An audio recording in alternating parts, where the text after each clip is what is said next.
Hi, in this video we're going to show you how to change the default factory setting to the first admin password. Once the batteries are installed, press the hash key thrice to wake up the lock, which is indicated by a blue light. Now input the default factory password, which is 012345 hash. A green light indicates the correct password. Now, immediately input the new chosen password of your choice, which could be a 6 to 10 digit number followed by a hash key. For this video, we will use an example of 142536 hash.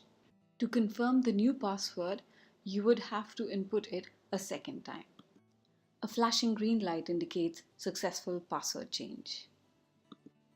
An important tip: this new admin password is your key to the lock. You can have 2 such admin passwords.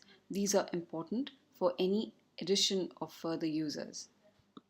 For all queries, call us at 042273 766.